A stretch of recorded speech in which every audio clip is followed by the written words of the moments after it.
안녕하세요 여러분. 오늘은 고대 종교 문헌의 가장 매혹적인 주제 중 하나인 타락한 천사들에 대해 알아보려 합니다.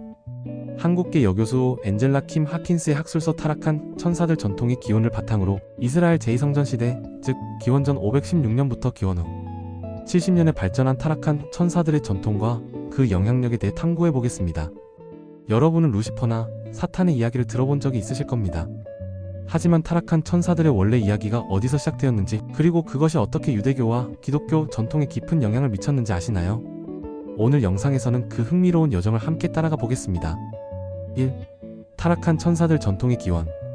타락한 천사들에 대한 이야기는 창세기 6장 1절에서 4절의 짧은 구절에서 시작됩니다.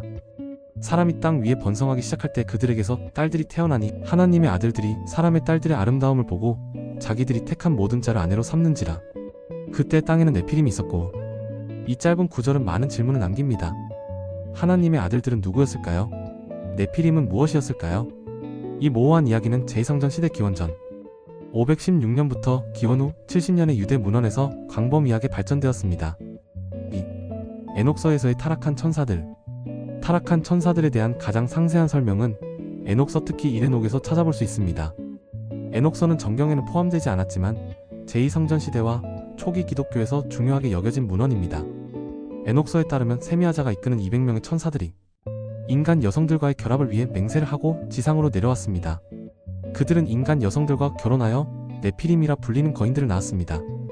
또한 인류에게 금속 가공, 무기 제작, 화장술, 주술, 약초학 등의 금지된 지식을 가르쳤습니다. 타락한 천사들과 사탄은 같은 존재인가요? 초기 유대 전통에서 타락한 천사들과 사탄 또는 루시퍼의 이야기는 별개의 전통이었습니다. 에녹서의 타락한 천사들은 세미야자가 지도자였으며 그들의 죄는 인간 여성과의 결합과 금지된 지식의 전수였습니다. 반면 히브리 성경에서 사탄은 대적자 또는 고발자를 의미하며 욥기에서처럼 하나님의 천상 회의에 참여하는 존재로 묘사됩니다. 이사야 14장과 에스겔 28장에 나오는 아침의 아들 루시퍼와 에덴의 기름, 부음받은 그룹의 이야기가 후에 사탄의 타락 이야기와 연결되었습니다.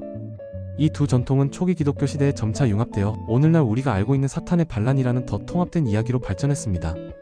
왜 천사들이 타락했다고 생각했을까요? 제2성전 시대 유대 사상에서 천사들의 타락은 세상의 악을 설명하는 방법이었습니다. 전지전능하고 선하신 하나님이 창조한 세상에 왜 악이 존재하는가라는 질문, 즉 신정론의 문제에 대한 하나의 답이었죠.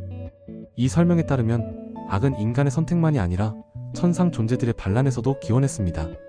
이것은 인간보다 더 강력한 존재들이 우주적 차원에서 벌이는 선과 악의 전쟁이라는 개념으로 이어졌습니다. 3. 주빌리서와 다른 제2성전 문헌들. 하킨스 교수는 타락한 천사들 전통이 주빌리서, 아담과 이브의 생애, 거인들의 책 등 다양한 제2성전 시대 문헌에서 어떻게 발전했는지 분석합니다. 주빌리서에서는 타락한 천사들 이야기에 중요한 변화가 있습니다. 여기서는 천사들의 지도자가 세미야자가 아닌 마스테마로 바뀌며 이 존재는 후에 사탄과 동일시됩니다. 또한 주빌리서는 타락한 천사들의 자손인 악령들이 노아의 홍수 이후에도 살아남아 인류를 계속 괴롭힌다고 설명합니다. 이러한 발전은 제2성전 시대 유대교가 페르시아의 이원론적 영향, 즉 아후람 마즈다와 앙그람 마이뉴의 대립을 흡수하면서 일어난 변화를 반영합니다. 4. 쿰란 문서와 타락한 천사들. 데드시 사본으로 알려진 쿰란 문서에서도 타락한 천사들 전통이 중요하게 다루어집니다. 쿰란 공동체는 자신들을 빛의 아들들로, 그들의 적을 어둠의 아들들로 보는 강한 이원론적 세계관을 가지고 있었습니다. 쿰란 문서들은 타락한 천사들의 이야기를 그들의 종말론적 세계관에 통합시켰습니다. 전쟁 두루마리와 같은 문서는 마지막 때에 빛의 천사들과 어둠의 천사들 사이의 최종 전투를 묘사합니다. 5. 신약성경과 초기 기독교에서의 타락한 천사들. 신약성경에서는 타락한 천사들에 대한 직접적인 언급이 많지 않지만 베드로후서 2장 4절과 유다서 6장 7절에는 자기 지위를 지키지 않고 자기 처소를 떠난 천사들에 대한 언급이 있습니다. 이는 분명히 에녹서의 전통을 참조한 것입니다. 초기 기독교 교부들, 특히 저스틴 마터, 이레네우스, 테르툴리안 등은 타락한 천사들의 이야기를 기독교 신학에 통합시켰습니다. 그들은 이 이야기를 통해 악의 기원, 이교도 신들의 정책, 그리고 그리스도의 구원 사역의 우주적 의미를 설명했습니다. 4세기 이후 아우구스티누스와 같은 신학자들은 타락한 천사들의 물리적 결합, 이야기를 점차 알레고리적으로 해석하기 시작했습니다.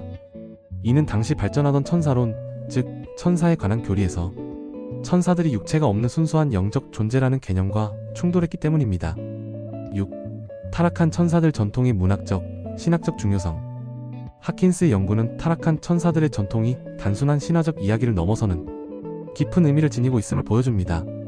이 전통은 유대, 기독교 사상 안에서 여러 중요한 신학적, 윤리적 기능을 수행해왔습니다. 무엇보다도 이 이야기는 세상에 존재하는 악과 고통의 기원에 대한 우주론적 설명을 제공했습니다. 선하신 하나님이 창조한 세계 외이토록 많은 고통이 존재하는지에 대한 해답을 타락한 천사들의 반란에서 찾았던 것입니다. 또한 이 전통은 천상의 질서를 거스르는 행동이 가져오는 심각한 결과를 보여줌으로써 도덕적 틀을 제시했습니다. 가장 높은 존재들조차도 그들의 행동에 대한 책임을 져야 한다는 강력한 메시지를 전달했죠.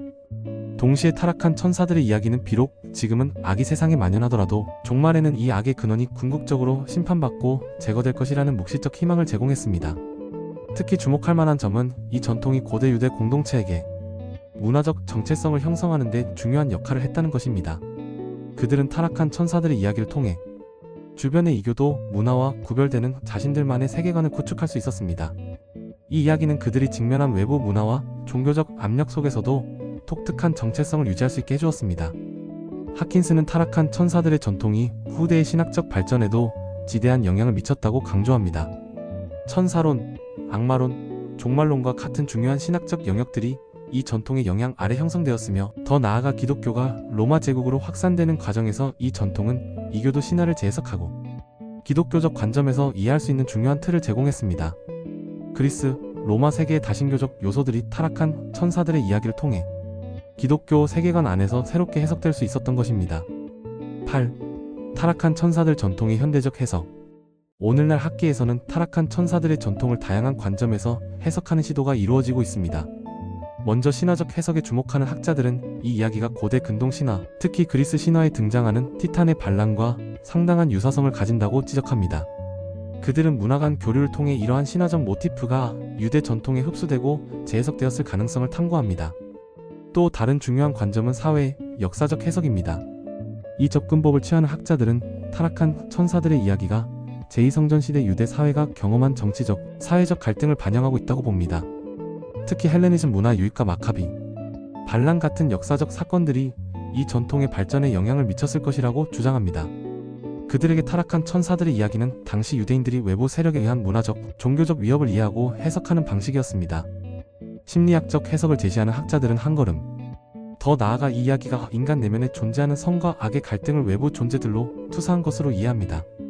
그들은 우리 안에 있는 어두운 충동과 욕망이 타락한 천사들이라는 외부 존재로 형상화되었다고 보며, 이 이야기가 인간 심리의 깊은 측면을 상징적으로 표현하고 있다고 해석합니다. 최근에는 생태학적 관점에서의 해석도 등장했습니다. 이 관점은 타락한 천사들의 이야기를 자연과의 관계에서 인간의 책임을 강조하는 서사로 재해석합니다. 천사들이 자신들의 영역을 벗어나 경계를 침범한 것처럼 인간도 자연의 경계를 침범하고 있다는 것입니다. 이 해석에서는 환경적 책임과 지속 가능한 발전의 중요성을 강조하는 현대적 메시지를 읽어낼 수 있습니다.